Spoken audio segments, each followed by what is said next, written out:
Medical প্রশ্ন bank solve করছে। আমি তোমাদের সাথে আছি, তোমাদের হাফিজ ভাইয়া। পড়াশোনা করছি শাহজালাল বিজ্ঞান ও প্রযুক্তি বিশ্ববিদ্যালয় কেমিস্ট্রি ডিপার্টমেন্টে। চলো প্রশ্ন ব্যাংক সলভ শুরু করা যাক। যেখানে কি বলছে দেখো, যে একটি দ্রাবকে তিনটি পদার্থের দ্রাব্যতা যথাক্রমে 12, 25 এবং 32 কোন পদ্ধতিতে এই তিনটি পদার্থকে পৃথক করা যাবে? এটার অ্যান্সার কি হবে? এটার অ্যান্সার হবে আংশিক ক্যালাসন।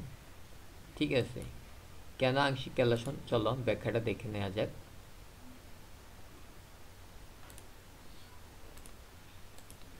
একই দ্রাবকে বিভিন্ন দ্রাব্যতা বিশিষ্ট দুই বা ততোধিক কঠিন পদার্থের সম্পৃক্ত দ্রবণ থেকে মিশ্রণের উপাদানগুলোর দ্রাব্যতার পার্থক্যের উপর ভিত্তি করে, যেমন আমরা দেখেছিলাম 12, 25 এরকম পার্থক্য ছিল, প্রত্যেকটি পদার্থকে ক্যালাসিত করে পৃথক করার পদ্ধতিকে কি বলা হয়?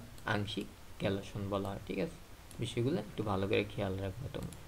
নেক্সট কি বলছে দেখো, অ্যামাইনো অ্যাসিড ও কার্বোহাইড্রেটের মিশ্রণকে আলাদা করতে কোন ক্রোমাটোগ্রাফি পদ্ধতিটি সবচেয়ে ভালো? ক্রোমাটোগ্রাফি পদ্ধতিটি তোমরা আসলে এটা কি পদ্ধতি? এই পদ্ধতির মাধ্যমে এটা একটা পৃথকীকরণ পদ্ধতি, তোমরা আগে এটা খেয়াল রাখবা। ঠিক আছে, ক্রোমাটোগ্রাফি মানে হচ্ছে আমরা কিছুকে কি তোমার পৃথকীকরণের জন্য ব্যবহার করে থাকি।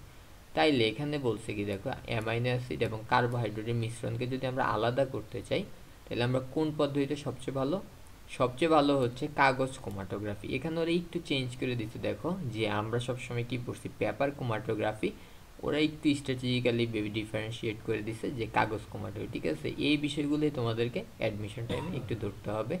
ঠিক আছে, চলো দেখা যাক এটার অ্যান্সারটা কীভাবে ব্যাখ্যা করা হয়েছে। পেপার ক্রোমাটোগ্রাফি কি পদ্ধতি ব্যবহার করে আমরা কি sugar, amino acid, lipid, nucleic acid, nucleotide hormone, steroid, cellulose প্রভৃতি কি পৃথকীকরণ এবং শনাক্ত করতে পারি। এই বিষয়গুলো তোমরা সবসময় খেয়াল রাখবা। যেমন ধরো এখান ধরো এখন অ্যামাইনো অ্যাসিড এবং কার্বোহাইড্রেট দিয়ে দিছে, হয়তোবা কোনো এক পরীক্ষায় দেখবা আবার এগুলো থেকে চেঞ্জ করে দিতেও পারে। ঠিক আছে, তো এই বিষয়গুলো তোমরা ভালোভাবে খেয়াল করবা, নোট করে ফেলবা।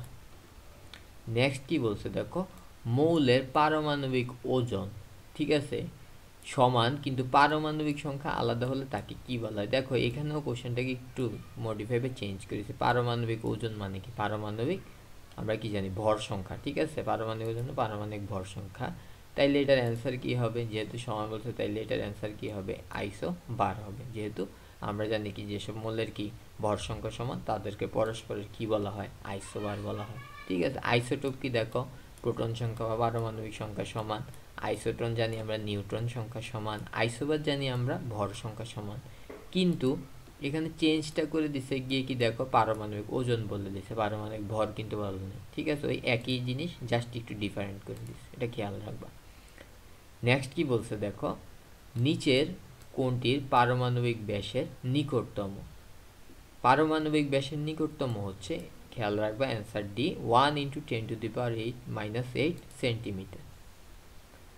এখানে কি বলছে ব্যাখ্যাটা দেখো, পরমাণুর আকার 1 × 10⁻⁸ সেন্টিমিটার বা 0.1 ন্যানোমিটার এর কাছাকাছি, এবং নিউক্লিয়াসের আকার 10⁻⁻12 থেকে 10⁻⁻13 সেন্টিমিটারের কাছাকাছি হয়ে থাকে। ঠিক আছে, এই সংখ্যাগুলো বা এই ডিজিটগুলো তোমরা একটু খেয়াল একটু মুখস্থ রাখতে হবে। ঠিক আছে, আর ভিডিওটি ভালো লাগলে আমার চ্যানেলটি সাবস্ক্রাইব করে রাখতে পারো এবং তোমাদের বন্ধুদের সাথে শেয়ার করতে পারো, যারা তারা উপকৃত হতে পারে। ধন্যবাদ।